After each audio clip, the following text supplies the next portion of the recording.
antes de que termine la década. 2, 1. Despega. Ha despegado. De llevar a un hombre a la Luna y devolverlo sano y salvo a la Tierra. Despega, estamos en marcha. El 20 de julio de 1969, los astronautas del Apolo 11 Neil Armstrong y Buzz Aldrin se convirtieron en los primeros hombres en pisar la Luna. Houston, el Eagle ha aterrizado. Un pequeño paso para el hombre, pero un gran paso para la humanidad. 4 meses más tarde, el 19 de noviembre de 1969, el Apolo 12 alunizó con éxito sobre la superficie lunar y los astronautas Peter Conrad y Al Bean caminaron por la Luna. En abril de 1970, la NASA lanzó a la tripulación del Apolo 13 al vasto océano del espacio para continuar su exploración lunar. Pero tras 56 horas de misión, un fallo devastador provocó fugas del preciado oxígeno de la nave, colocando a los 3 astronautas en una situación de vida o muerte. Houston, tenemos un problema. Aquí Houston. Repita, por favor. Houston, tenemos un problema. Creo que hemos perdido el tanque 2 de oxígeno. Dándonos lectura de ese tanque. La presión es 0. Estamos vertiendo algo al espacio. La prioridad del Apolo 13 ya no era explorar la Luna, sino sobrevivir.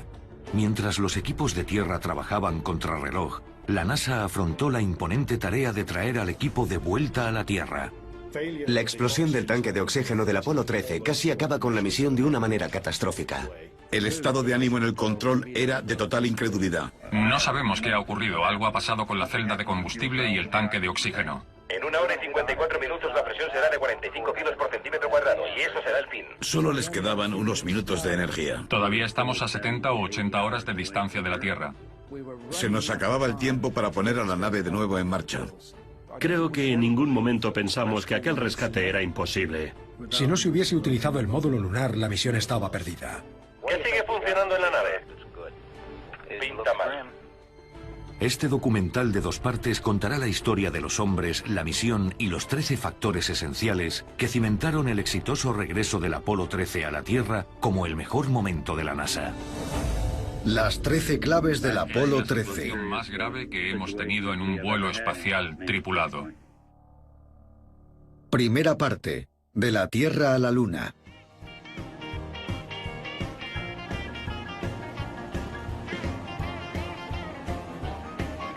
Abril de 1970. El programa espacial Apolo de la NASA está en pleno auge. En los últimos 16 meses se han enviado 12 hombres a la Luna y 4 de ellos han caminado por su superficie.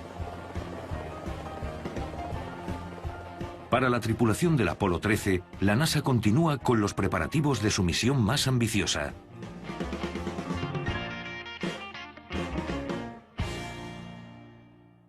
Jim Lovell, capitán de la Armada y astronauta veterano, es el comandante de la misión. Lovell es uno de los astronautas más experimentados de la NASA y el Apolo 13 será su 4º vuelo espacial. Yo formaba parte del segundo grupo de astronautas que se incorporó al programa en 1962. Mi experiencia previa consistía básicamente en aviación naval, sobre todo en vuelos de prueba. La NASA me asignó a 2 misiones Géminis. A Frank Borman y a mí nos asignaron a la misión Géminis 7. Luego, Buzz Aldrin y yo finalizamos el programa con la misión Géminis 12. Después, fui al Apolo. En realidad, yo era el suplente de Mike Collins. Mike se había lesionado el cuello y tuve que reemplazarle en el Apolo 8. Luego fui el suplente de Neil Armstrong en el Apolo 11. Y después pasé directamente al Apolo 13, que es la misión en la que me encuentro. Los primeros astronautas en alcanzar el grado de comandante en las primeras misiones Apolo eran pilotos de prueba. Realmente hacía falta ese tipo de perfil para poder hacerse con las naves, llegar a controlarlas perfectamente y obtener el mejor rendimiento posible de ellas. Junto a Lovell, en el Apolo 13 volarían 2 antiguos pilotos de prueba muy experimentados. Ken Mattingly, piloto del módulo de mando, y Fred Hayes, piloto del módulo lunar. Tanto para Mattingly como para Hayes, el Apolo 13 era su primer vuelo al espacio. Sin embargo, a solo 7 días del lanzamiento, la misión comenzó a tener problemas. Todo empezó justo antes del vuelo. A medida que nos acercábamos a la fase final de nuestro entrenamiento, empezaron a surgir contratiempos, y Ken Mattingly tuvo sarampión. Ken Mattingly era el único miembro de la tripulación que no estaba inmunizado contra el sarampión. En ese momento tuvimos que tomar una decisión importante. Para mí resultó muy difícil decidirme cuando me preguntaron qué quería hacer. La decisión del médico de a bordo fue que era demasiado arriesgado que Mattingly volara en esa misión. Por eso se le retiró del Apolo 13 y se asignó a Jack Swigert como sustituto del piloto del módulo de mando. Lo único que me preocupaba era la cohesión del equipo, pero vimos que prácticamente habíamos hecho las mismas cosas, y una vez que eso estuvo claro, la preocupación desapareció. Sentí que mi misión era que Jim y Fred llegaran hasta allí tranquilamente, y que podía hacerlo. Sentí que podía cumplir con la mayoría de los objetivos científicos en órbita del vuelo. Sentí que se nos había encomendado una misión importante y que podíamos cumplirla. Jack Swigert volaría como piloto del módulo de mando junto a Lovell y Fred Haise. El Apolo 13 sería su primer vuelo al espacio. El principal objetivo de la misión del Apolo 13 era básicamente la exploración científica de la Luna. Confiábamos en hacer importantes descubrimientos sobre su origen y a partir de ahí, del origen de nuestro planeta Tierra. Por supuesto, teníamos objetivos secundarios relacionados con el desarrollo y pruebas de los propios sistemas espaciales para su uso en futuros vuelos a otros planetas. La misión del Apolo 13 suponía un avance con respecto a las dos misiones anteriores del Apolo en la Luna, que habían alunizado en unas zonas denominadas mares. Una especie de planicies que ocupan una extensión importante de la superficie lunar, en las que, al no contar con ninguna apertura, lo único que podía verse eran las rocas de la superficie, cuando lo interesante en realidad es ver qué hay bajo esos mares. El objetivo del Apolo 13 era llegar hasta un cráter en el que se había producido una enorme colisión con un asteroide, a raíz de la cual se habían desprendido materiales y se había abierto una especie de agujero a zonas más profundas de la corteza. El destino del Apolo 13 era una zona denominada Fra Mauro, en la que había algunos cúmulos con restos materiales producto del impacto. Ese era, a diferencia del Apolo 12, su principal objetivo: intentar conseguir rocas correspondientes a otra época de la Luna. El objetivo concreto de la misión es, por supuesto, alunizar en una zona elevada.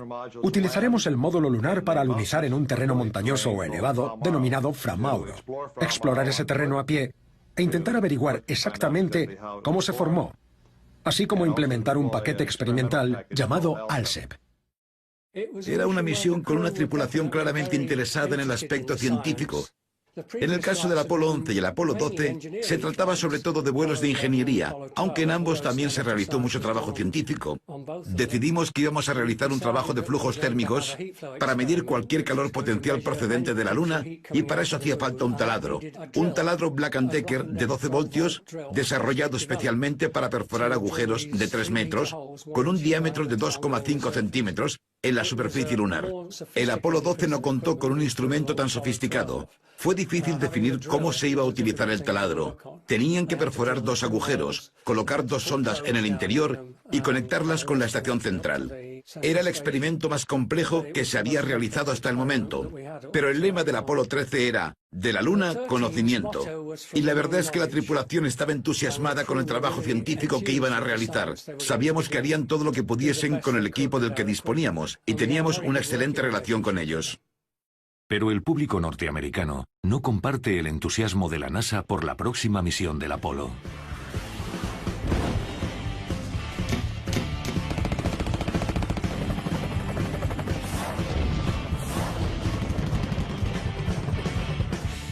Tras 5 largos años de feroces combates de las tropas estadounidenses en la guerra de Vietnam, el interés del público por la Luna se desvanecía. La gente creía que el Apolo 13 era solo otro vuelo de rutina.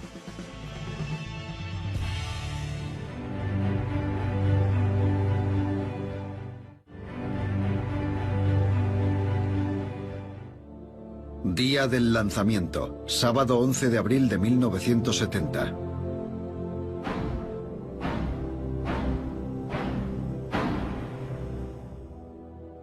¿Por Porque en este momento el mundo entero tiene los ojos puestos en el espacio, en la Luna y en los planetas que se encuentran más allá. Y hemos prometido que no dejaremos que lo gobierne ninguna bandera hostil de conquista, sino una pancarta de libertad y paz. Hemos prometido que no permitiremos que el espacio se llene de armas de destrucción masiva, sino de instrumentos de conocimiento y sabiduría. Aquí control de lanzamiento Apolo-Saturno. A medida que nos acerquemos a la fase final de la cuenta atrás, distintos elementos del equipo de lanzamiento nos indicarán si estamos o no listos. El responsable de comprobación ha dado su visto bueno al supervisor. La nave está lista. El director de las operaciones de despegue ha dado luz verde al Apolo 13 para su lanzamiento.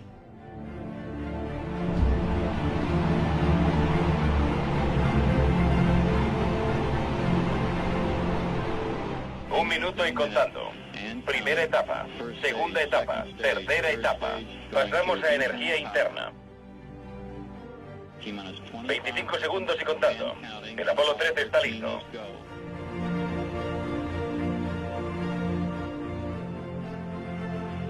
17. Soltando guías. 15, 14, 13, 12, 11, 10, 9, 8. Secuencia de ignición iniciada.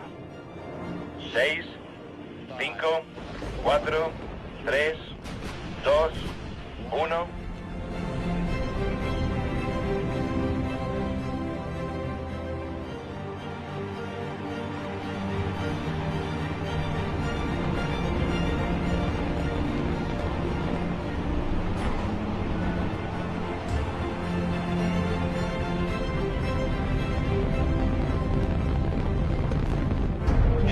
Lanzamiento realizado a las 2:13.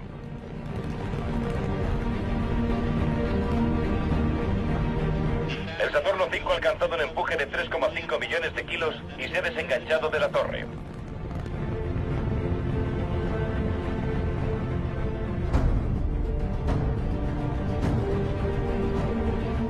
Aquí Houston, órbita en 30 segundos. Azimut completo, estamos ascendiendo. Recibido. Sentir el lanzamiento de un Saturno 5 era como estar en una batidora. Lo único que quieres es salir disparado. Altitud 1,9 kilómetros. Velocidad 457 metros por segundo. Modo 1 en espera. Cambio. Es como 1.000.000 de truenos sonando a la vez. Ya se han realizado todas las simulaciones y todos los ensayos posibles. Ese es el momento de la verdad. Y 13. Listo para entrar en órbita. Listos para entrar en órbita. Pasamos a manual.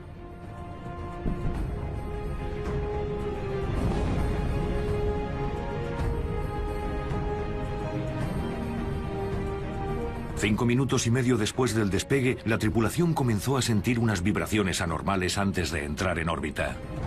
Motor interno. Confirmamos apagado del motor. Jim Lovell informó de que el motor interno se había apagado antes de tiempo. De pronto, el motor central interno se apagó 2 minutos antes de lo previsto.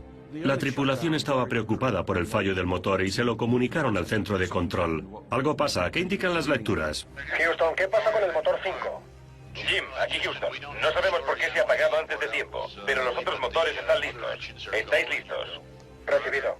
Les tranquilizaron diciendo que los otros 4 motores podrían ponerles en órbita sin ningún problema. En tan solo unos segundos supieron que eso no afectaría a la misión.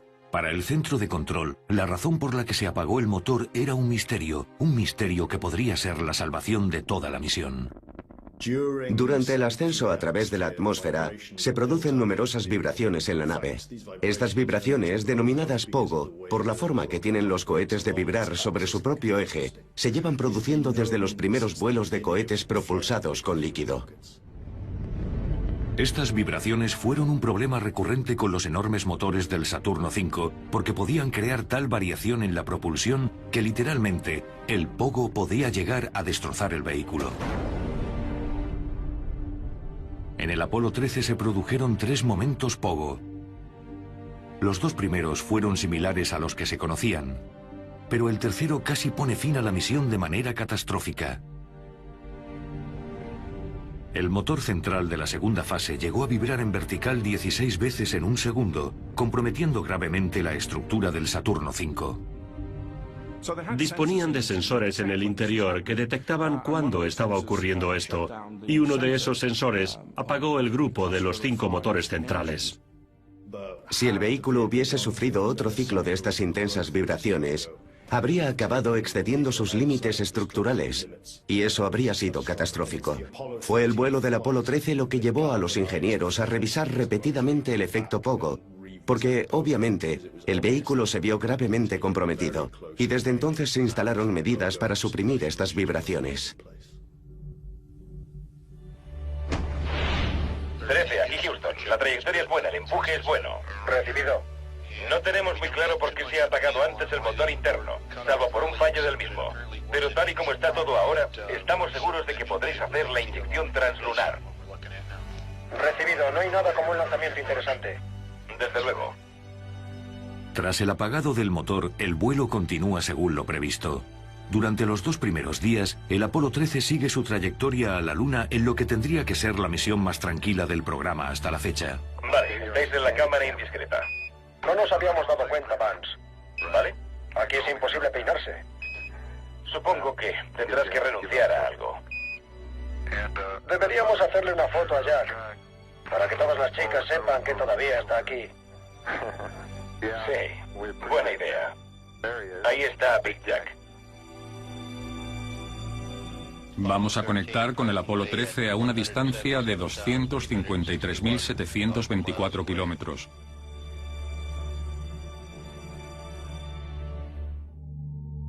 Apolo 13, aquí Houston. Hay una cosa más que nos gustaría hacer. Cuando podáis deberíais remover los tanques de oxígeno. Ok. A la espera.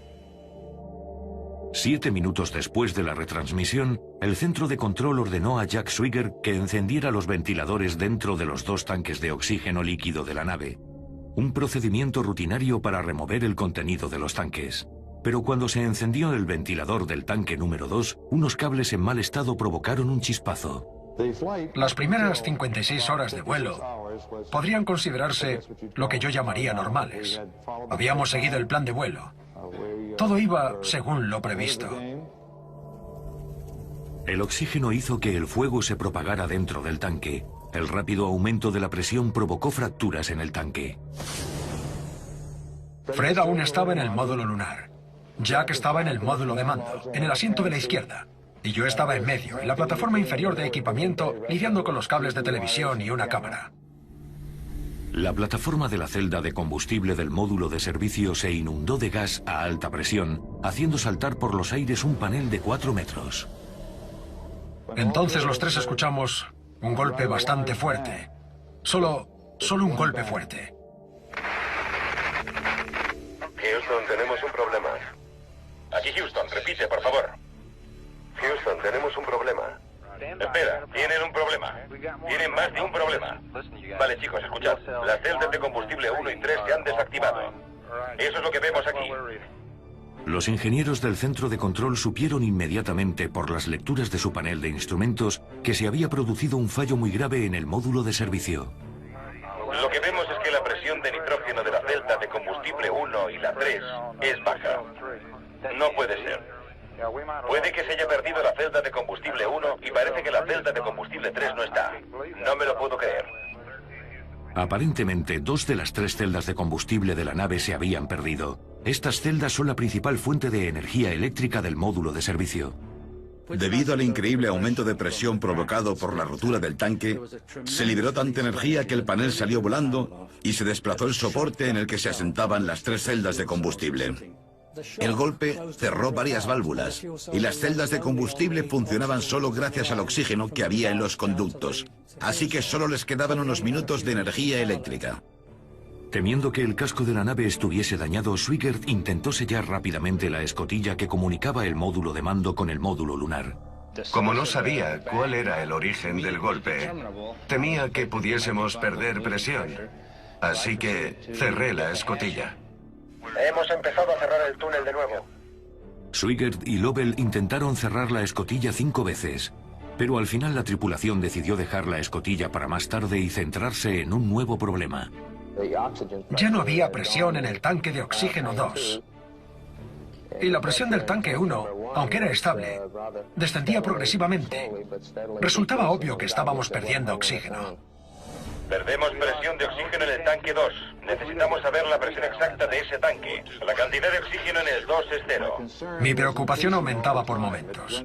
Pasó de me pregunto cómo afectará esto al alunizaje a me pregunto si podremos volver a casa. Al mirar a través de la ventana del módulo de mando, Gene Lovell ve salir gas desde el módulo de servicio al espacio. Me parece que estamos vertiendo algo al espacio. Parece gas. Recibido. Estáis soltando algo. No solo se ha vaciado completamente el tanque 2, sino que el resto del oxígeno disponible en el tanque 1 se está vertiendo al espacio. Cuando miré y vi la presión de los dos tanques, uno completamente a cero y el otro descendiendo rápidamente, me di cuenta, y estoy seguro de que a Jack y a Fred les pasó lo mismo, de que se trataba sin duda de un problema muy grave. A pesar de que el módulo de servicio puede funcionar solo con una celda de combustible, hace falta suministro de oxígeno para generar energía. La fuerza de la enorme explosión de gas provocó la pérdida en el tanque número 1. La presión no era suficiente para mantener activa la tercera celda de combustible. En 2 horas se vieron obligados a apagar esa tercera celda. Para mí resultaba obvio que si también perdíamos esa celda de combustible, era solo una cuestión de tiempo que el módulo de mando dejara de funcionar. Era la única manera de conseguir la electricidad necesaria para que funcionaran todos los sistemas que nos permitirían traerlos a casa. A más de 320.000 kilómetros de la Tierra, los astronautas Lovell, Hayes y Swigert siguen volando hacia la Luna en una nave espacial moribunda. La NASA tiene que improvisar un plan para traerlos a casa antes de que la única celda de combustible deje de funcionar.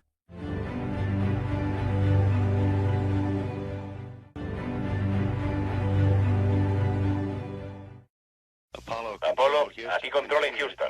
Seguimos vigilando la cantidad de oxígeno. Si fuese necesario, podéis utilizar el oxígeno del módulo lunar. Cuando se inició el programa Apolo, la NASA tuvo que desarrollar un sistema que pudiese llevar astronautas a la Luna y volver. Ahora, las decisiones que se tomaron afectarán directamente a las posibilidades de supervivencia del Apolo 13. En los inicios del programa, cuando solo era un boceto en un papel, había varias opciones. Los responsables de la NASA querían disponer de varias opciones. Una de ellas era construir un cohete gigante, mucho más grande que el Saturno V, llamado Nova, y mandarlo directamente a la Luna para que alunizara, pero era tan grande que no tenía combustible para volver. Quien más favoreció esta idea fue von Braun. Había otro sistema, que consistía en lanzar una nave a la órbita de la Tierra, luego separarla en varias unidades y que algunas volaran hasta la Luna y otras no. El sistema elegido por la NASA, conocido como Encuentro en la órbita lunar, se basa en 2 naves especializadas independientes, el módulo de mando y servicio y el módulo lunar llamado LM. El módulo de mando y servicio se componía de 2 secciones, la cápsula presurizada con capacidad para 3 tripulantes y el equipamiento necesario para ir hasta la Luna y volver, preparada para soportar la reentrada y el amaraje. Y un módulo de servicio más grande que proporcionaba la propulsión, la energía eléctrica y el almacenamiento de los suministros necesarios para el módulo de mando como oxígeno y agua. El módulo lunar fue diseñado para que 2 astronautas bajaran hasta la superficie lunar, mientras un tercero permanecía en su órbita dentro del módulo de mando y servicio. Por lo tanto, el módulo lunar disponía de los sistemas de oxigenación y energía necesarios para que 2 hombres pudieran explorar la Luna. A las 3 horas de la rotura del tanque, se había perdido todo el oxígeno, además del suministro de agua, electricidad y propulsión, por lo que el módulo de mando ya no proporcionaba las condiciones necesarias para la vida. Sin embargo, la ventaja del sistema Encuentro en la órbita lunar era que ofrecía una posibilidad de sobrevivir al Apolo 13. ICOM llamando a vuelo. Adelante, ICOM. La presión de oxígeno del tanque 1 ha bajado a 297. En 1 hora y 54 minutos llegará a 50 y eso será el fin. Vamos a tener que utilizar el LM como bote salvavidas. Sí, nosotros también lo hemos pensado. Hemos calculado que aún quedan 15 minutos de energía en el módulo de mando. Lo que queremos es que empecéis a transferirlo todo al LM y ponerlo en marcha. Resultaba obvio que el equipo de tierra lo tuvo claro en todo momento, que la única manera de sobrevivir era trasladarse al módulo lunar. Así que iniciamos todos los procedimientos para ponerlo en marcha y alinear la plataforma. Gracias a sus sistemas independientes de oxigenación, energía y navegación, el módulo lunar se convirtió en un bote salvavidas que podía mantener con vida a la tripulación. El módulo lunar podía hacer de bote salvavidas porque es una nave independiente diseñada para bajar hasta la superficie de la Luna y volver, lo que significa que tenía capacidad de propulsión, oxigenación y navegación más que suficiente. Utilizaron todas esas funciones como sistema de seguridad para reemplazar el sistema inoperativo del módulo de mando. El módulo lunar era el único vehículo disponible para sacarlos de una situación realmente peligrosa. Si no se hubiese utilizado el módulo lunar, la misión se habría acabado. Quiero decir que todo se habría acabado. La NASA había diseñado un plan de contingencia que preveía el uso del módulo lunar como bote salvavidas, pero ahora esos planes y la propia nave espacial estaban siendo puestos a prueba en una situación límite. Creo que ya con el Apolo 9 empezamos a pensar en el LM como una especie de bote salvavidas y por suerte, aunque los procedimientos no se ajustan exactamente a la situación, lo hemos estado estudiando durante mucho tiempo, así que sabemos cuáles son sus limitaciones y hemos desarrollado ciertos procedimientos para su posible uso. Creo que el módulo lunar está en perfecto estado y puede utilizarse sin problemas para traer de vuelta a la tripulación. En todas las pruebas que hemos realizado con este módulo, los resultados han superado las expectativas y eso en este momento es toda una garantía. Lo cierto es que se había pensado bastante sobre cómo rescatar a la tripulación en caso de necesidad, y aunque no se disponía de un sistema de rescate, ni de un sistema que pudiese replicarse, de lo que sí se disponía era de un sistema cuya finalidad podía transformarse para utilizarlo de un modo completamente diferente. Una hora después de que el tanque de oxígeno se rompiera, los extintos sistemas del módulo de mando habían empezado a consumir energía de las baterías para la reentrada.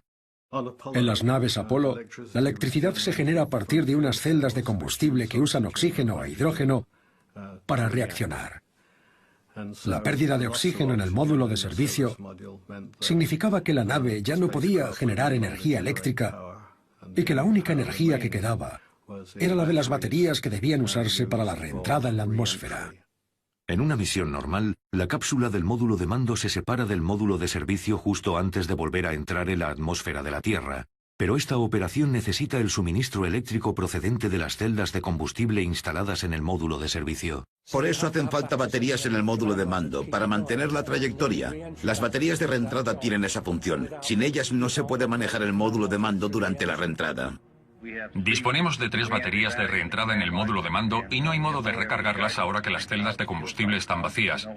No queremos perder nada de esta valiosa energía manteniendo encendidos equipos del módulo de mando que no son necesarios. No queda más remedio que desconectar las baterías. ICOM, tenemos que apagarlas. Sí. Emergencia 1/5. Apagado. 13. Aquí Houston. Queremos que abráis las páginas de la emergencia 1/5. Bajad la potencia hasta situarla 10 amperios por debajo de la que tenéis ahora. Cambio. Se apagaron todos los sistemas del módulo de mando innecesarios, excepto el ordenador de navegación que tenía los parámetros para orientar la nave de vuelta a casa. La tripulación tuvo que apresurarse para poner en marcha el módulo lunar y transferir esos parámetros al ordenador de a bordo antes de que se acabara la energía eléctrica. Normalmente se tardaba entre 3 y 5 horas en poner en marcha el módulo lunar y ellos solo disponían de 90 minutos. Realmente tuvieron que darse mucha prisa en apagar el módulo de mando y arrancar el módulo lunar desde cero. Para poner en marcha el módulo lunar, la tripulación y el centro de control tuvieron que adaptar los procedimientos sobre la marcha y a toda velocidad si querían que el módulo lunar les mantuviera con vida. Sabíamos que el módulo de mando quedaría inutilizado en muy poco tiempo, debido a la pérdida de energía. El primer objetivo era alinearlo con la plataforma del LM.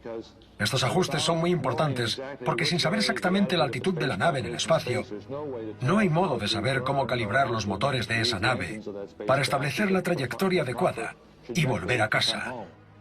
Era imprescindible que alineáramos los parámetros del módulo lunar. Una fase muy importante fue abandonar el módulo de mando. El sistema de altitud del LM no sabía dónde estaba apuntando. Normalmente la alineación de la referencia de navegación se basa en las estrellas. El problema era que con la explosión había muchos restos flotando alrededor de la nave. Había un montón de partículas que parecían luciérnagas en una noche oscura. Jim Lovell era incapaz de ver una referencia clara. Fred y yo fuimos al módulo lunar. Fred lo puso en marcha y empezó a alinear la plataforma.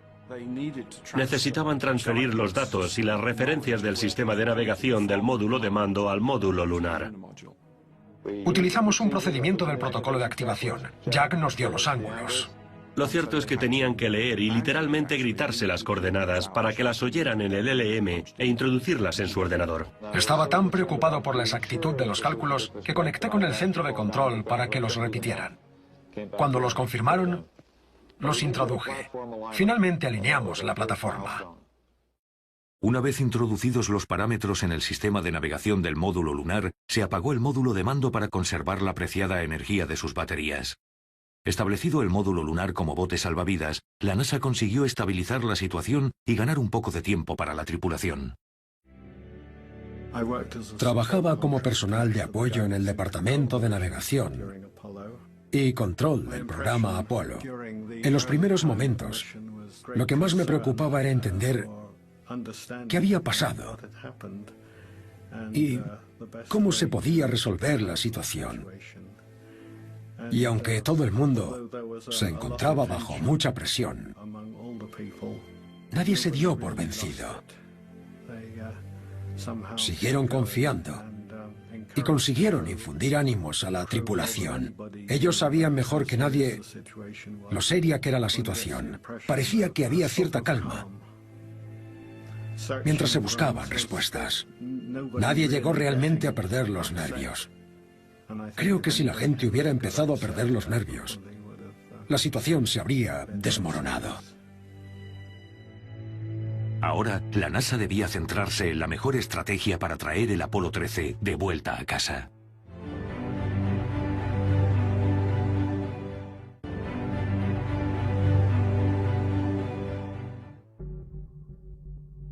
La trayectoria de retorno libre era una ruta de vuelo a la Luna diseñada por la NASA en los primeros momentos del programa espacial Apolo. Esta trayectoria, utilizada con el Saturno V, enviaría los módulos de mando y lunar a la Luna y utilizaría su gravedad para catapultar la nave de vuelta a la Tierra sin necesidad de más propulsión. La ventaja de esta ruta es que en caso de que los sistemas de a bordo fallaran, la tripulación podría volver a casa a salvo. Sin embargo, a medida que el programa Apolo avanzaba, esta trayectoria de retorno libre limitaba las visitas que podía realizar la NASA a puntos de alunizaje mucho más interesantes para la ciencia. De ahí que a partir del Apolo 12 se ideara una trayectoria híbrida en la que la nave tenía que maniobrar para alejarse del retorno libre hacia una trayectoria translunar específica y alcanzar su punto de alunizaje. Antes de que fallaran los tanques de oxígeno, el Apolo 13 ya había abandonado la trayectoria de retorno libre. Pero ahora, con las limitaciones de energía y suministros, resultaba crucial que el Apolo 13 maniobrara para regresar a la trayectoria de libre retorno y poder utilizar la gravedad de la Luna para catapultarse hacia la Tierra. Si no conseguían volver al punto de libre retorno, la tripulación quedaría atrapada en la órbita lunar, lo que añadía más presión ante la falta de suministros. Pero dado el pésimo estado del módulo de servicio y que sus motores necesitaban más combustible, la NASA no tuvo más remedio que utilizar el módulo lunar y su sistema de propulsión de descenso para devolver la nave a la trayectoria de retorno libre. Vamos a efectuar una maniobra de retorno libre a 5 metros por segundo en 37 minutos contando desde ya. Eso es una propulsión de 5 metros por segundo en 37 minutos. Recibido. Muchos años antes del primer alunizaje, uno de los directores del programa más experimentados debió tener una pesadilla o algo así porque dijo: ¿qué pasaría si fallase el motor principal necesario para el regreso a la Tierra?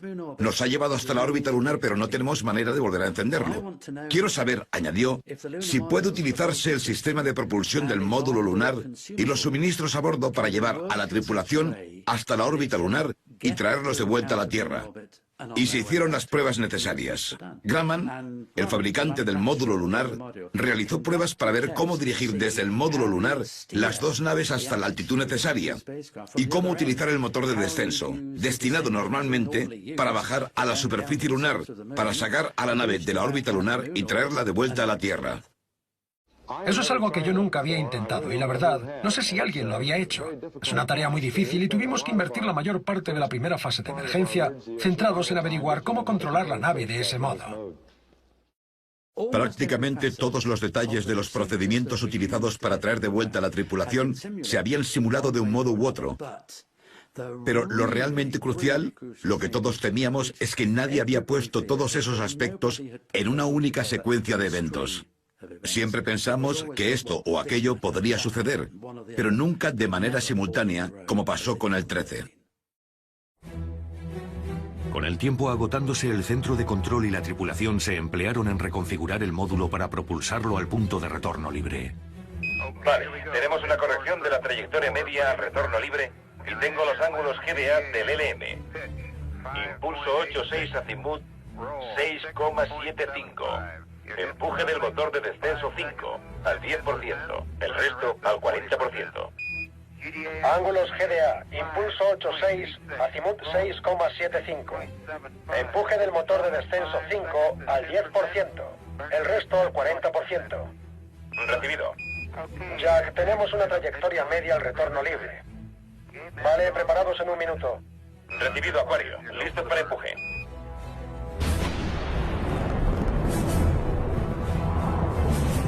¿40%? Ok, va bien.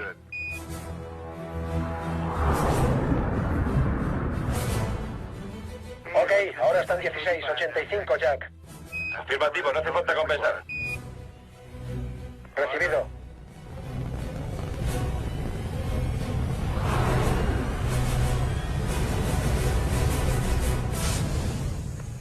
Apagado automático, Houston. Propulsión finalizada. Recibido. Al haber podido encender el motor de descenso del módulo lunar sin problemas, el Apolo 13 volvía a encontrarse en la trayectoria de retorno libre camino a la Tierra. No obstante, tenían que adaptar un dispositivo pensado para alojar a 2 personas durante 45 horas, de modo que pudiese mantener con vida a 3 hombres durante 90. Nuestras sensaciones variaron durante toda la emergencia. Había momentos en los que no sabía de cuántos suministros disponíamos, si podríamos o no regresar. Pero en una situación así solo se puede hacer una cosa: seguir adelante. Y seguir pensando cómo conseguir más suministros. Eso fue exactamente lo que hicimos. El módulo lunar es muy reducido, tiene un tamaño equivalente más o menos al de una cabina y media de teléfono. Para poder albergar a 3 hombres durante 3 días y medio, había que modificar completamente su funcionamiento. Uno de los principales problemas que tuvieron al principio era el de los suministros, es decir, el oxígeno, la energía eléctrica, luego el agua. Y lo que resultó más crítico a medida que avanzaba el tiempo, el dióxido de carbono. El módulo de mando disponía de muy poca energía eléctrica, pero en el LM era todo lo contrario, así que no les preocupaba tener que estar ahí un par de días.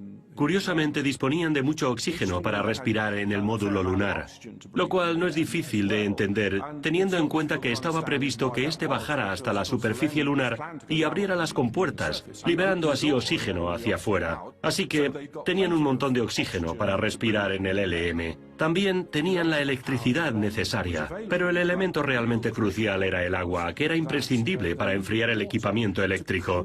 Imagínate todos esos aparatos de alto consumo amontonados en ese espacio tan pequeño. Evitar que se recalentaran era un auténtico problema. No se pueden enfriar los aparatos electrónicos porque el vacío no hace de conductor para el calor. No se produce convección. Hace falta enfriarlos de manera activa. Por eso se hace pasar agua fría por unas placas sobre las que se colocan los aparatos. Es lo que hicimos en el laboratorio espacial para mantener todo a una temperatura adecuada y evitar que empezaran a fallar. El centro de control calculaba que la nave se quedaría sin agua 5 horas antes de la reentrada a la Tierra, salvo que la tripulación limitara su consumo todo lo posible. Se apagaron todos los sistemas que no eran importantes para el módulo lunar y la tripulación redujo la ingesta de agua a 1/5 parte de lo normal, lo que acabó provocándoles una seria deshidratación. A pesar de todos los esfuerzos de la NASA por estabilizar la situación, resulta del todo innegable que el destino jugó a su favor. Si el tanque de oxígeno se hubiese roto en otro momento, los astronautas se habrían quedado atrapados en el espacio sin ninguna posibilidad de regresar a casa. Se produjeron numerosos incidentes afortunados en el Apolo 13, que impidieron que se convirtiese en un vuelo catastrófico. Yo pensé que era el peor momento, pero está claro que no fue el peor momento para que tuviera lugar ese incidente. La explosión en el tanque de oxígeno tuvo lugar a una distancia de unos 321.000 kilómetros de la Tierra, cuando la nave se estaba aproximando a la Luna. Sucedió en un punto del recorrido muy afortunado. Porque si el fallo del tanque de oxígeno se hubiese producido varias horas antes, la situación habría resultado muchísimo más difícil. Probablemente no se habría podido hacer que los suministros duraran el tiempo suficiente. Sin embargo, los astronautas disponían de agua y electricidad suficiente para llegar hasta la reentrada. Sin energía para la reentrada, no había manera de salvar la misión. Se han perdido 2 celdas de combustible, un tanque de oxígeno completo y otro tiene una fuga. Todo eso da lugar a una situación extrema que resulta muy difícil de resolver. Por suerte nos encontrábamos camino de la Luna y el LM seguía acoplado. Si la explosión se hubiese producido antes de haber acoplado el módulo lunar al módulo de mando, impidiendo que los astronautas se trasladaran a él, no habrían dispuesto de un bote salvavidas.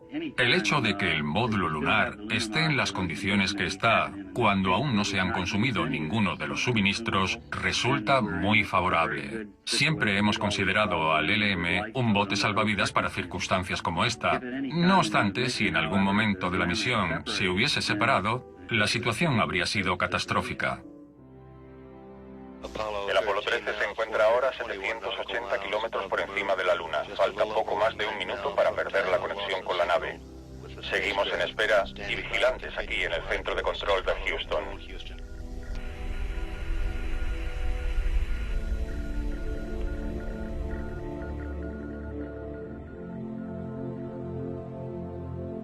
Aún se encuentran a unas 70 u 80 horas de la Tierra. Solo puedo suponer que la tripulación siente que la situación está bajo control, pero la situación es crítica y son conscientes de que hay mucho que solucionar. Si la situación permanece estable como lo está en este momento, las cosas están bajo control y podremos traer a la tripulación de vuelta a casa sanos y salvos. Con la nave de vuelta a su trayectoria, los suministros estabilizados y los astronautas a salvo en el módulo lunar, la NASA ha conseguido superar el peligro inminente, pero la Tierra aún está a más de 350.000 kilómetros de distancia. El vuelo de regreso hará que la tripulación tenga que enfrentarse a una serie de situaciones totalmente nuevas que pondrán su vida en peligro. Aquí el centro de control del Apolo en Houston. Hemos perdido la conexión con el Apolo 13 mientras sobrevuela la cara oculta de la Luna. En estos momentos el Apolo lleva volando 77 horas y 9 minutos.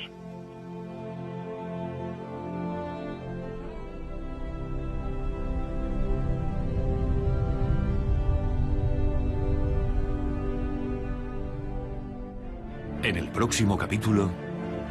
Los niveles de dióxido de carbono dentro del LM están aumentando. No había forma humana de que los astronautas sobrevivieran. ¿De qué información disponíamos? ¿Cómo podíamos superar este problema? El escudo térmico no está diseñado para funcionar en el espacio abierto durante mucho tiempo. La tripulación empezaba a encontrarse mal. La temperatura dentro de la nave seguía descendiendo y me estaba congelando. Las condiciones eran nefastas. La situación era de una emergencia total.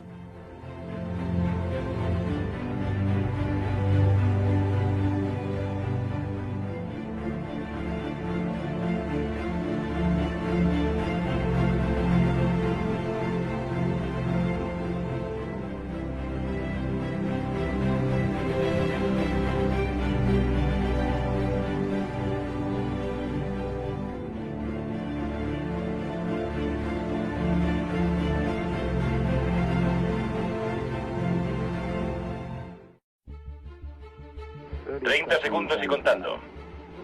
Los astronautas están listos. 25 segundos. Creo que esta nación debe comprometerse. 12, 11, 10, 9. Iniciada la secuencia de despegue. Para lograr la meta antes de que termine la década. 2, 1. Despega. Ha despegado. De llevar a un hombre a la Luna y devolverlo sano y salvo a la Tierra. Despega, estamos en marcha. El 20 de julio de 1969, los astronautas del Apolo 11 Neil Armstrong y Buzz Aldrin se convirtieron en los primeros hombres en pisar la Luna. Houston, el Eagle ha aterrizado. Un pequeño paso para el hombre, pero un gran paso para la humanidad. 4 meses más tarde, el 19 de noviembre de 1969, el Apolo 12 alunizó con éxito sobre la superficie lunar y los astronautas Peter Conrad y Al Bean caminaron por la Luna. En abril de 1970, la NASA lanzó a la tripulación del Apolo 13 al vasto océano del espacio para continuar su exploración lunar. Pero tras 56 horas de misión, un fallo devastador provocó fugas del preciado oxígeno de la nave, colocando a los 3 astronautas en una situación de vida o muerte. Houston, tenemos un problema. Aquí Houston. Repita, por favor. Houston, tenemos un problema. Creo que hemos perdido el tanque 2 de oxígeno. Dándonos lectura de ese tanque. La presión es 0. Estamos vertiendo algo al espacio. La prioridad del Apolo 13 ya no era explorar la Luna, sino sobrevivir. Mientras los equipos de tierra trabajaban contrarreloj, la NASA afrontó la imponente tarea de traer al equipo de vuelta a la Tierra. La explosión del tanque de oxígeno del Apolo 13 casi acaba con la misión de una manera catastrófica. El estado de ánimo en el centro de control era de total incredulidad. No sabemos qué ha ocurrido. Algo ha pasado con la celda de combustible y el tanque de oxígeno. En 1 hora y 54 minutos la presión será de 45 kilos por centímetro cuadrado y eso será el fin. Solo les quedaban unos minutos de energía. Todavía estamos a 70 u 80 horas de distancia de la Tierra. Se nos estaba acabando el tiempo para poner la nave de nuevo en marcha. Creo que en ningún momento pensamos que aquel rescate era imposible. Si no se hubiese utilizado el módulo lunar, la misión estaba perdida. ¿Qué sigue funcionando en la nave? Pinta mal. Este documental de 2 partes contará la historia de los hombres, la misión y los 13 factores esenciales que cimentaron el exitoso regreso del Apolo 13 a la Tierra como el mejor momento de la NASA.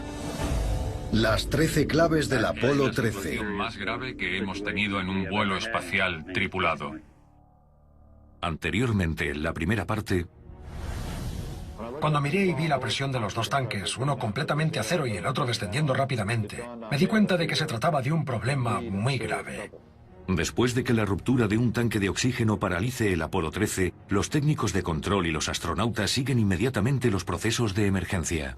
La única manera de sobrevivir a la situación era transferirnos al módulo lunar. El módulo lunar pudo hacer de bote salvavidas porque era una nave espacial independiente y ellos pudieron utilizarlo frente a los fallos en el módulo de mando.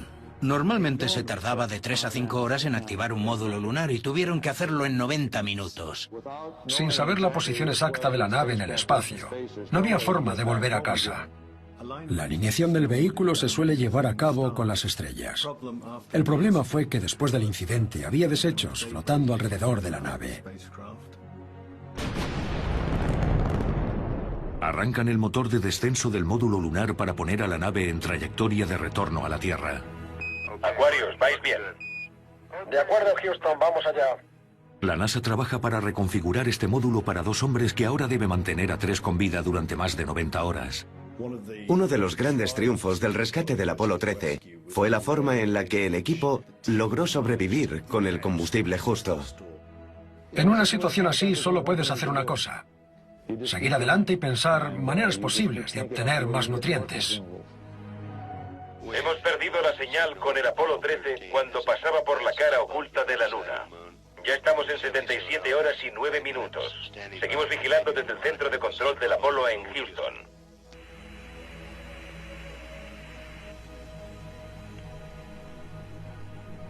Segunda parte. Volver a la Tierra a salvo. Centro de control de Houston. Estamos a 1 minuto de volver a contactar con el Apolo 13. Permanezcan alerta. Aquarius, aquí Houston. Aquarius, aquí Houston.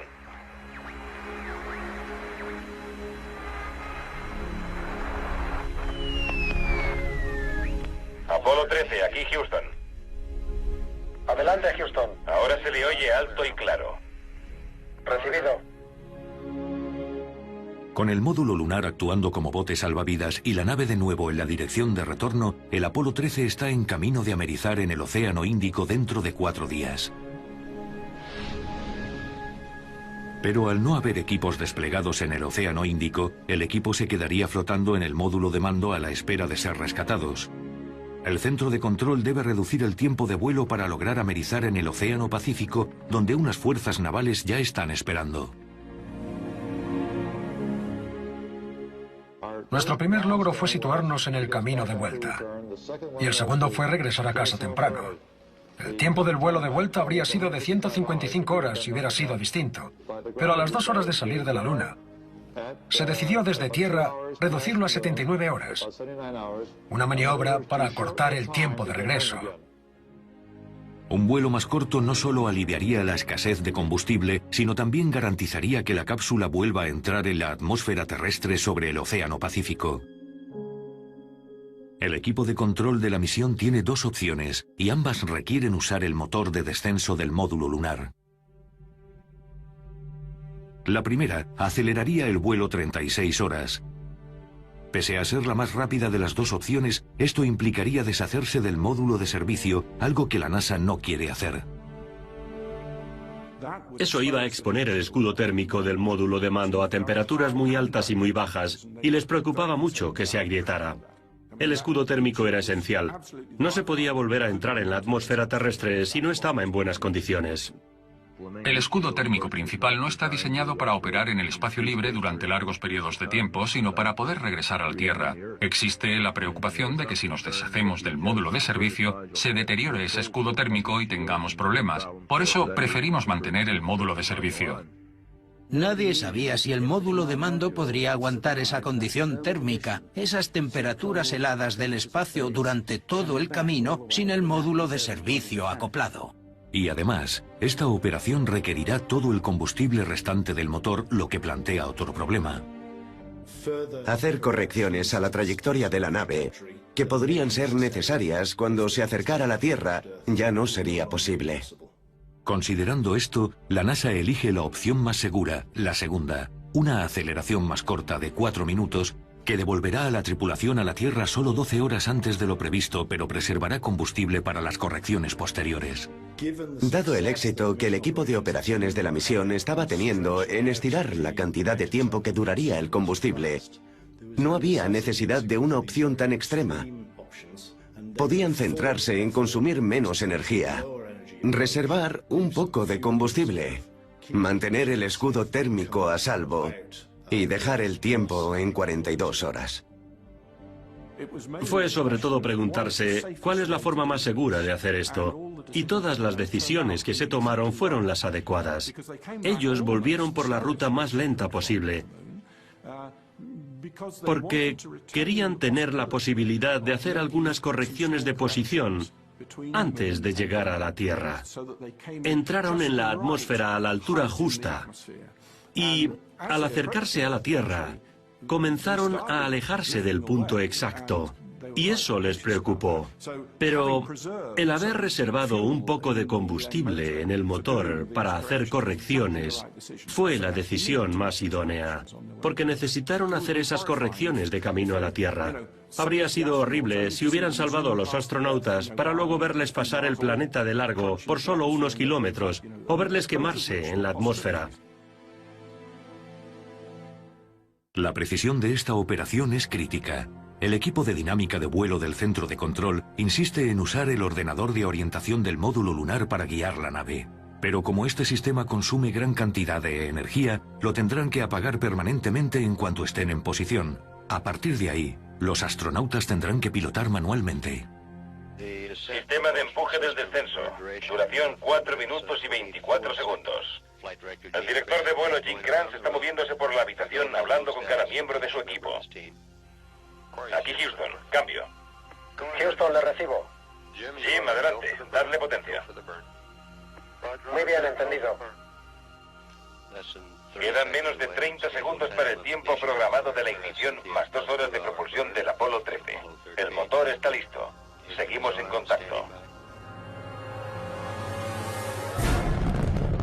Estamos en el 40%. Aquarius, vais bien. Recibido. 2 minutos. De acuerdo, 2 minutos.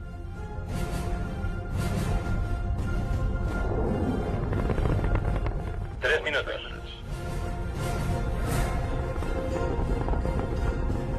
Faltan 10 segundos.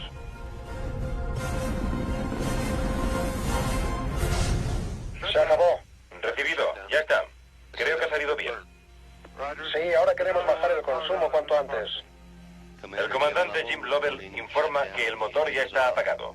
Ahora mismo el Apolo 13 se encuentra a 10.049 kilómetros de la Luna y llevamos 79 horas y 32 minutos de vuelo.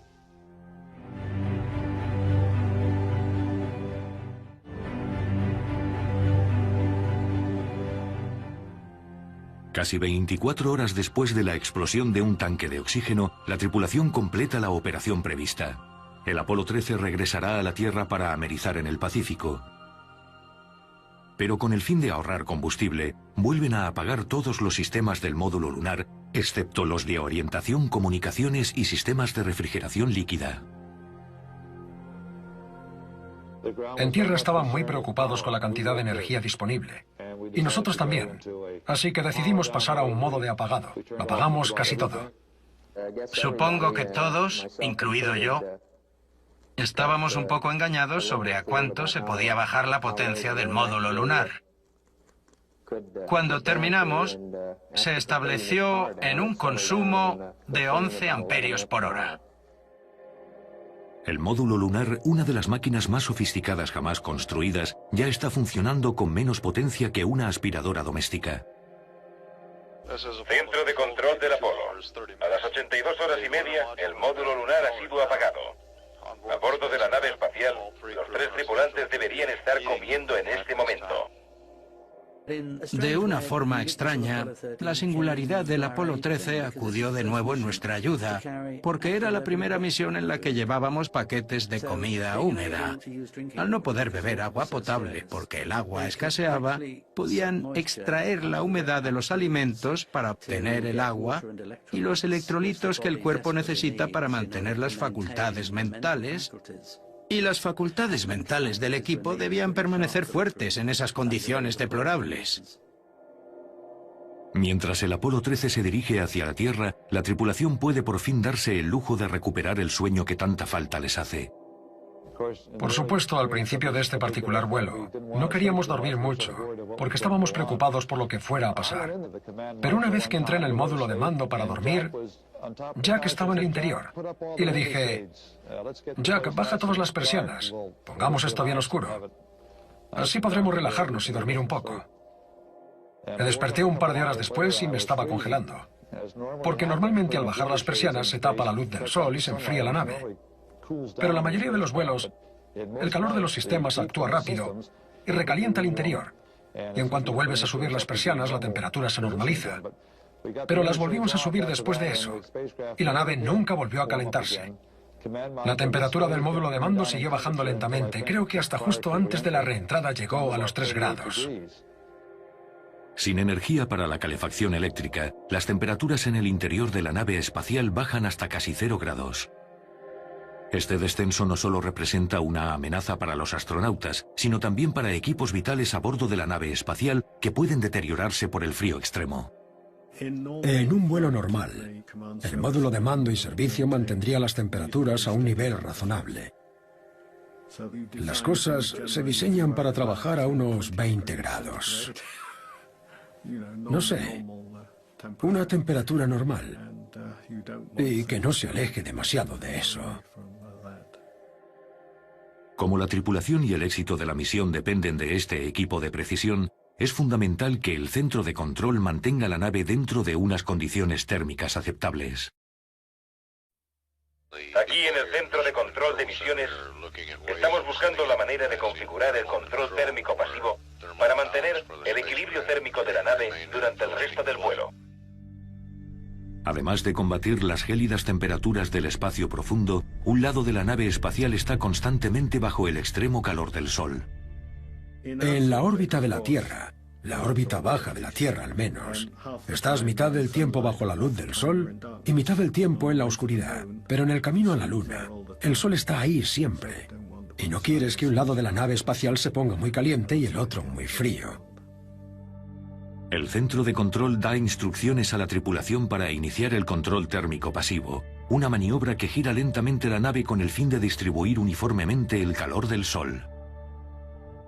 Jim, para mantener un calentamiento uniforme, solo hay que rotar toda la máquina unos 90 grados. De acuerdo, tenemos que orientarla a 90 grados. Exacto. Así que usaron el control térmico pasivo en modo barbacoa, que consiste en darle a la máquina unas 3 rotaciones por hora para estabilizar la temperatura. Y también, más o menos, la controla un poco, como si fuera una bala de rifle, para que no se desvíe mucho. Este procedimiento de control térmico pasivo había sido utilizado en otras misiones Apolo para asegurar que la nave se mantuviera a una temperatura de funcionamiento óptima. Pero en el Apolo 13 la maniobra tiene la ventaja añadida de calentar a la tripulación de este módulo lunar frío como el hielo. Básicamente, modificaron el ángulo de la nave para que el sol les calentara a través de las ventanas. El centro de control y la tripulación han conseguido establecer el control térmico pasivo, pero no hay tiempo para celebraciones. Los equipos de tierra deben ahora dirigir su atención a un nuevo problema que se avecina a bordo de la nave. Cuando respiras oxígeno, expulsas dióxido de carbono. Y ese dióxido de carbono, si no haces nada al respecto, se acumula en el ambiente cerrado de la cápsula espacial y se convierte en veneno. Y si no se controla, la concentración de dióxido de carbono aumenta, los astronautas sentirán cada vez más sueño y con el tiempo se dormirán para no despertar nunca. Sin embargo, toda la nave espacial Apolo cuenta con sistemas que pueden eliminar el dióxido de carbono del aire en un proceso conocido como lavado. Soplas el aire a través de unos cristales de hidróxido de litio. Se produce una reacción química que captura el dióxido de carbono en una forma sólida, lo elimina del aire y sale aire fresco por el otro lado. El módulo de mando tenía un sistema de lavado, también el módulo lunar, pero este fue diseñado para llevar a 2 hombres durante 2 días. Pero ahora tenía que llevar a 3 hombres durante 4 días, 3 veces más tiempo, 3 veces más dióxido de carbono exhalado por estos hombres. Con este dióxido de carbono adicional, los botes de lavado del módulo lunar están desbordados. Sin embargo, el módulo de mando tiene un montón de botes sin usar. Pero con el módulo de mando apagado, su sistema de lavado no está operativo. No era posible sacar los filtros de hidróxido de litio del módulo de mando y colocarlos en el módulo lunar porque las formas de las clavijas eran distintas. 2 fabricantes pujaron y compitieron por separado por estas 2 naves y cada uno de ellos construyó su propio diseño para el bote de hidróxido de litio. Los ingenieros de la NASA deben elaborar rápidamente un sistema que convierta los botes cuadrados del módulo de mando de forma que se puedan usar en el módulo lunar antes de que el dióxido de carbono alcance niveles peligrosos. Solo por informar, estamos trabajando en un procedimiento para que podáis utilizar los filtros de hidróxido de litio del módulo de mando en el módulo lunar y podáis purificar el ambiente. Pronto os explicaremos ese procedimiento. Una vez más, creo que debemos darle crédito a la NASA por su forma increíble y filosóficamente inteligente de organizar misiones. Todo lo que había en la nave se registró en un inventario, por lo que el equipo de tierra sabía con todo lo que contaban ahí dentro. Y eso les dio la oportunidad de pensar y decir, con lo que tienen allí, ¿qué podemos juntar para superar este problema? En cuestión de horas, el equipo ha creado un adaptador utilizando mangueras espaciales, bolsas de plástico y los cartones de los planes de vuelo. Pero juntar todos estos componentes para crear un sello hermético es una de las armas secretas de la NASA. Cinta adhesiva. No podríamos haber ido a la Luna sin cinta adhesiva. Y sin duda la tripulación del Apolo 13 no habría vuelto sin cinta adhesiva. El último obstáculo del centro de control es crear un procedimiento para que los astronautas, cansados y helados de frío, monten correctamente el adaptador. Ojalá pudiéramos enviaros un manual. Sería casi como montar una maqueta de avión o algo así, porque este artefacto tendrá forma de buzón en cuanto lo tengáis terminado. Desde tierra nos leyeron un procedimiento para adaptar algunos de los filtros de hidróxido de litio del módulo de mando para usarlos en el módulo lunar. Y mientras lo iban leyendo, Jim y yo construimos una de esas cosas. Cortas un trozo de cinta, lo pones, haces esto, haces aquello. Los chicos del módulo lunar se aplicaron y funcionó de maravilla. Porque a la hora de encenderlo, los niveles de dióxido de carbono se habían reducido bastante. Y por tanto, ese problema estaba superado. Eran dispositivos muy eficaces y usamos 4 de estos filtros del módulo de mando, pero nunca utilizamos el filtro principal que teníamos en reserva para el módulo lunar. Ahora mismo la presión del dióxido de carbono en el módulo lunar es menor. Por lo que, al parecer, el protocolo realizado con los filtros de hidróxido de litio, la bolsa de plástico y las mangueras del módulo de mando está funcionando. El tiempo transcurrido de la misión es de 96 horas y 3 minutos. Seguiremos informando.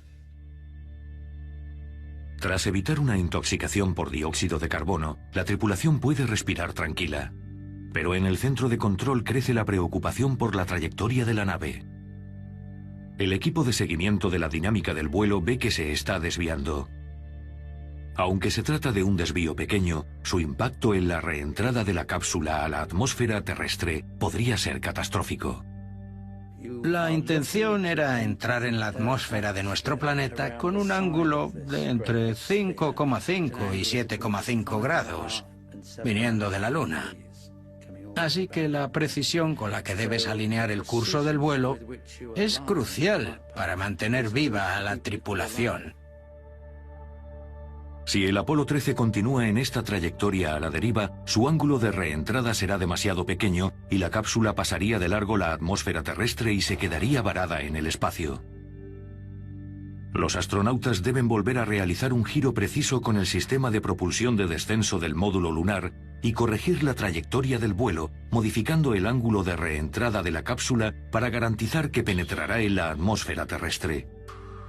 Pero si el giro no es adecuado y el ángulo sale demasiado estrecho, el escudo térmico de la cápsula fallará y la tripulación se quemará durante la reentrada. Las vidas de los astronautas dependen ahora de la precisión de esta maniobra. Pero no hay energía para encender el sistema de orientación primario del módulo lunar porque lo apagaron tras la última aceleración. El centro de control necesita ahora un método para alinear la nave espacial de forma precisa si quieren tener alguna oportunidad de corregir el ángulo de reentrada.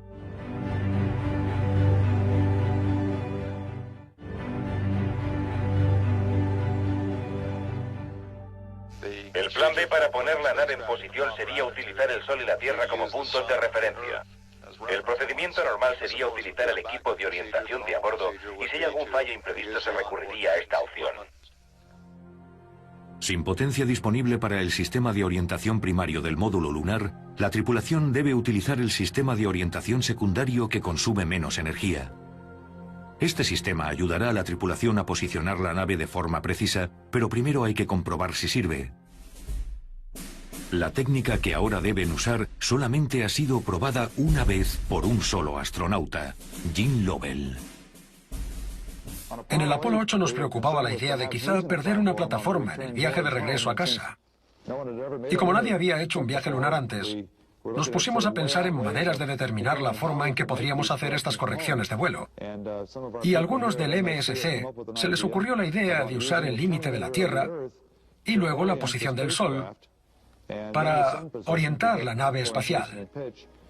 Y entonces ya con esas referencias podríamos corregir nuestro ángulo de entrada en la atmósfera.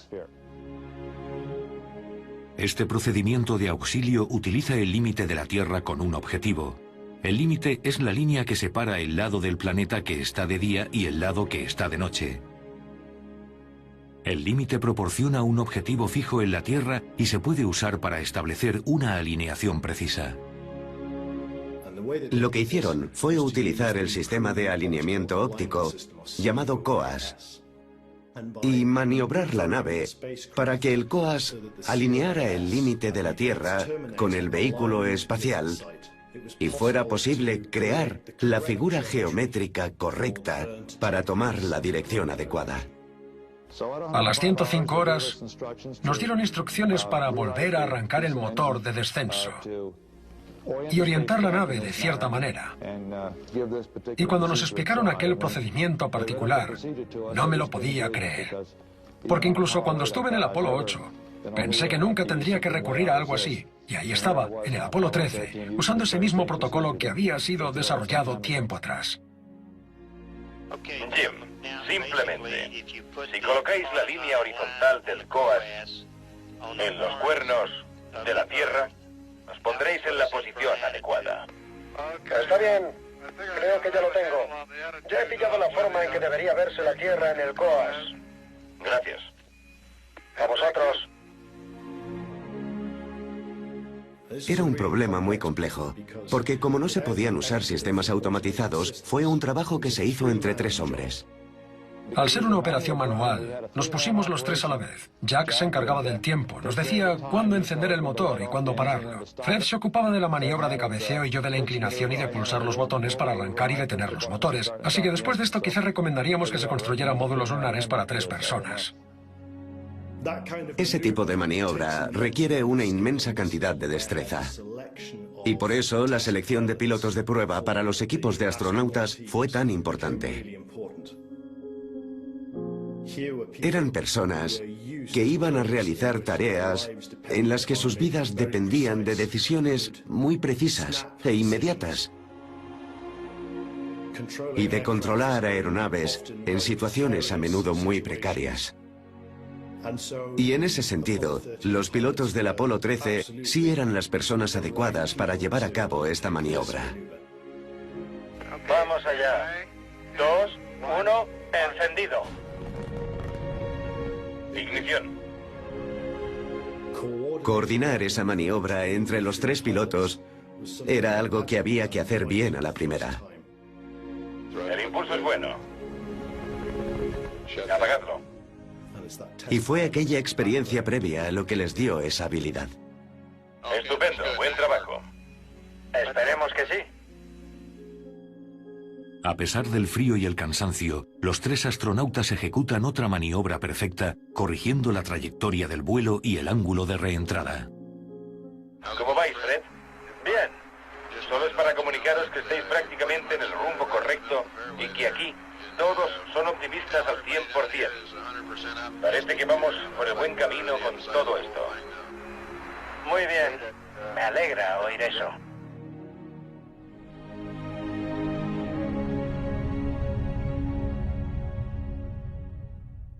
Jim, estamos listos para que pongáis esa batería donde estaba. ¿Quiere que pongamos la batería 2 de nuevo? ¿Es eso?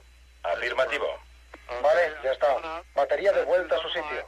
Ya han pasado 3 días desde la explosión del tanque de oxígeno y mientras el centro de control se prepara para el regreso de la nave espacial, su primera preocupación es recargar de alguna manera las baterías agotadas del módulo de mando. Sin pilas de combustible a bordo, para recargar las baterías, solo había una solución. Y consistía en utilizar las baterías del módulo lunar para recargar las baterías del módulo de mando.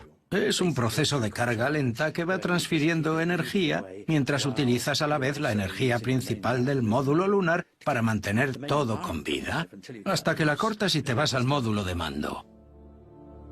Durante los preparativos del Apolo 10, el equipo de control de la misión se había enfrentado a una simulación que también requería usar el módulo lunar para recargar las baterías. Ahora, gracias al riguroso programa de entrenamiento de la NASA, los ingenieros de tierra tienen ya un procedimiento probado para recargar las baterías en un instante. Y después de haber acortado el tiempo de vuelo de la misión, definitivamente hay suficiente energía en el módulo lunar para mantener viva a la tripulación y proveer a las baterías del módulo de mando. Tenemos un procedimiento que implica transferir energía del módulo lunar al módulo de mando. De acuerdo, Houston. Aquí Aquarius. ¿Procedemos a cargar las baterías? Sí, empezad a cargarlas. Entendido. La tripulación ha completado con éxito la transferencia de energía del módulo lunar al cargador de baterías del módulo de mando, que está cargando las 3 baterías para llevarlas desde su nivel actual de 20 amperios hasta los 40 amperios, que sería una carga completa. Nuestro vuelo iba progresando a falta de 5 horas para entrar en la atmósfera. Y simplemente nos limitábamos a esperar. Teníamos un módulo de servicio inservible, un módulo de mando que no tenía potencia, Y un módulo lunar, que era un vehículo maravilloso para viajar a casa, pero que por desgracia carecía de un escudo térmico, y en breve tendríamos que abandonarlo. Durante la preparación para la reentrada, se deshicieron del módulo de servicio, lo que dio al equipo su primera oportunidad de ver los extensos daños causados en la nave. Podéis soltar el módulo de servicio cuando estéis listos, no hay prisa. Vale, perfecto. Jim y Fred estaban en el módulo lunar.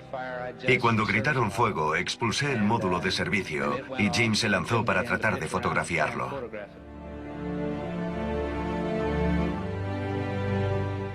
No podía ver exactamente lo que estaba dañado, solo veía material flotando desde el interior.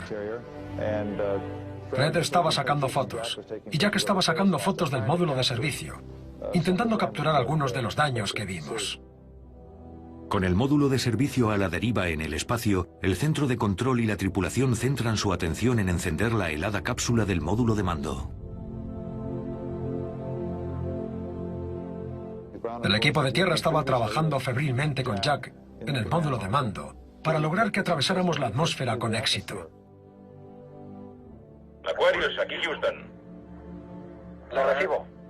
Ya podéis empezar a encender el módulo de mando. De acuerdo, ahora mismo. El centro de control ha desarrollado un nuevo procedimiento para encender el módulo de mando, algo que la NASA nunca creyó que se tendría que hacer mientras la cápsula estuviera en el espacio. El proceso en el módulo de mando era bastante largo, porque la verdad es que nunca habíamos alimentado un módulo de mando en el espacio, y tampoco habíamos reactivado uno. Y queríamos hacerlo bien, así que me puse a leer lo que decía cada interruptor. Pero con una cantidad de energía y tiempo limitados, este procedimiento se complica aún más por las heladas temperaturas a bordo de la nave. Estaban respirando vapor de agua, que se estaba condensando y corriendo por las paredes y ventanas. Así que había bastante preocupación por el nivel de humedad. Si las cosas no hubieran estado bien aisladas y selladas, las gotas habrían causado cortocircuitos en el sistema eléctrico y ellos probablemente no habrían vuelto. La tripulación del Apolo 13 debe la vida a las lecciones aprendidas en el incendio del Apolo 1, cuando 3 astronautas murieron trágicamente en un módulo de mando de prueba. Tras ese incidente, la NASA aprendió mucho de interruptores, de cables y de materiales inflamables. Hubo una revisión de materiales durante todo el programa espacial para asegurarse de que en cabina no hubiera nada inflamable en una atmósfera de oxígeno. Lo curioso es que no miraron dentro de los tanques de oxígeno, que estaban llenos al 100% de materiales inflamables. Esa fue una de las causas de los problemas que tuvimos en el Apolo 13. Pero gracias a las mejoras en el aislamiento del módulo de mando después de la catástrofe del Apolo 1, la presencia de agua condensada en la cápsula del Apolo 13 no iba a afectar a ninguno de los sistemas de reentrada vitales. Creo que hicieron un trabajo fantástico para encenderlo, teniendo en cuenta que estaba prácticamente congelado desde hacía bastante tiempo.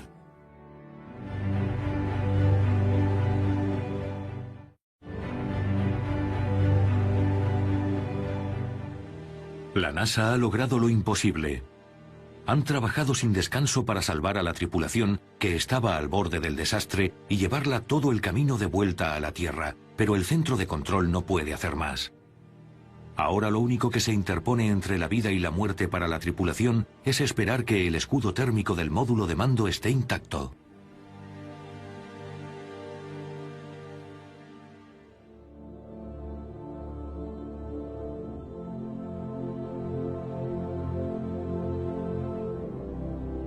Mientras permanecía sentado a solas en el interior del módulo lunar, podía ver la Tierra, porque había una bonita ventana triangular. Por su parte, Fred y Jack estaban activando el módulo de mando, y a pesar de que probablemente no se notara, a mí me parecía que el planeta se estaba haciendo cada vez más grande. Le gritaba a Jack: ¿cuánto falta? ¿Vais bien? ¿Cuándo podré salir de Aquarius? Estaba un poco nervioso. No paraba de preguntarme: Jack, ¿cómo vais? La Tierra se está haciendo más grande. Creo que estaba intentando darme prisa, no sé. Jack hizo un buen trabajo. Fue uno de los responsables de la buena orientación del aterrizaje. Luego me fui del módulo lunar. Cerré la escotilla. Fui abajo. Nos deshicimos del módulo lunar y seguimos adelante con el módulo de mando. A tan solo una hora de la reentrada, la tripulación debe abandonar el módulo lunar, el vehículo que les ha salvado la vida durante los últimos 4 días. Los ensayos de la misión Apolo 13 siguen siendo un testimonio de la flexibilidad y la fiabilidad del módulo lunar del programa Apolo. Muy bien, podéis montar la pirotecnia. Perfecto.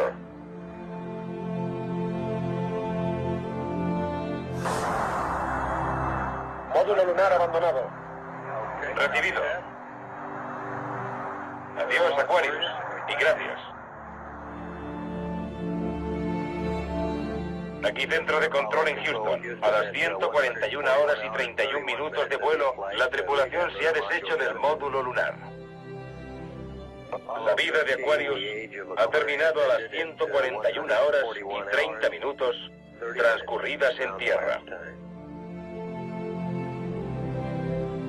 Estoy muy decepcionado de no haber podido completar la misión, igual que lo están Fred y Jack.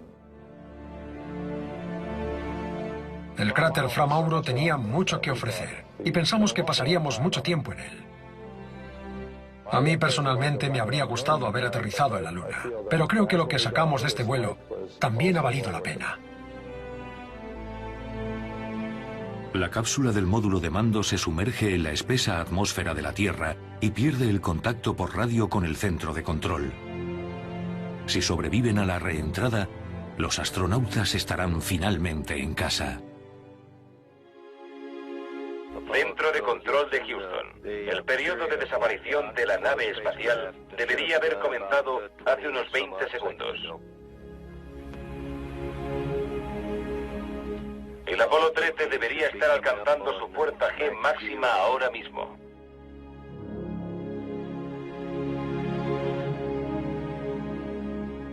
Ha pasado 1 minuto de la duración estimada de la pérdida de contacto. Seguimos pendientes desde el centro de control de Houston. El Apolo 13 debería volver a estar localizable ahora mismo. Estamos esperando alguna señal de vida. Odyssey, aquí Houston. Cambio.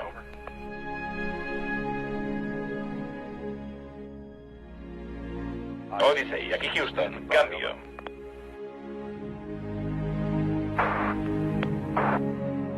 Odyssey, aquí Houston. Cambio. Hola, Joe. Recibido. Aquí Houston, os vemos en la pantalla, es fantástico. Todos estallan en aplausos mientras se ven claramente los paracaídas de la tripulación del Apolo 13 en la televisión.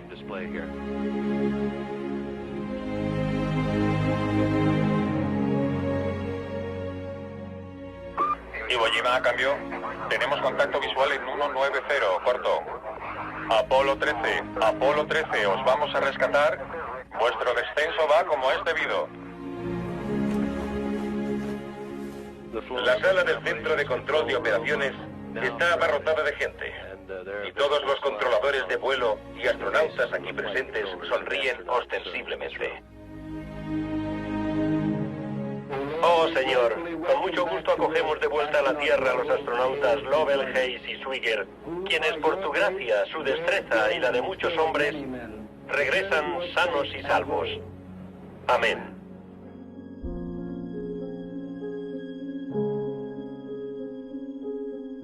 Creo que una de las conclusiones más importantes que se pueden sacar de este vuelo es la cooperación, la coordinación y la iniciativa que tienen las personas cuando se enfrentan de repente con una situación inesperada, cómo salen con las respuestas adecuadas. Porque así fue, nos explicaron los procedimientos. Fred, Jack y yo los practicamos primero leyéndolos y luego completándolos. Es increíble cómo la gente puede responder de una manera tan rápida para hacer este trabajo.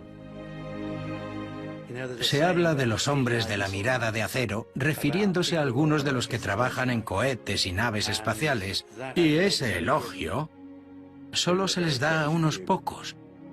a los que tienen ese nivel de excelencia, ese don apropiado. Cuando vimos esos 3 paracaídas bajando hacia el agua, se liberaron muchísimas emociones. Yo personalmente considero al Apolo 13 como un impresionante ejemplo de lo que es la ingeniería.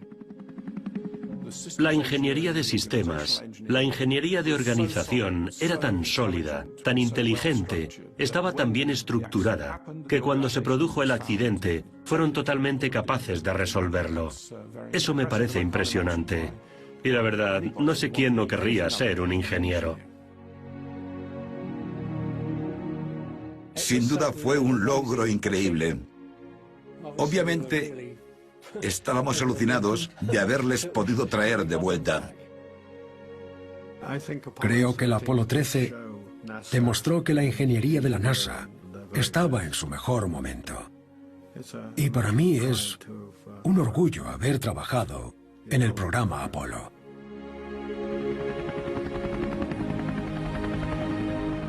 Haber sido capaces de llevar a una tripulación de 3 astronautas en una nave accidentada de vuelta desde la Luna a un aterrizaje seguro en la Tierra, usando técnicas que en muchos casos no se habían pensado hasta entonces, es un acontecimiento notable. Creo que el Apolo 13 es posiblemente el pináculo de los logros de la NASA en el espacio hasta el momento.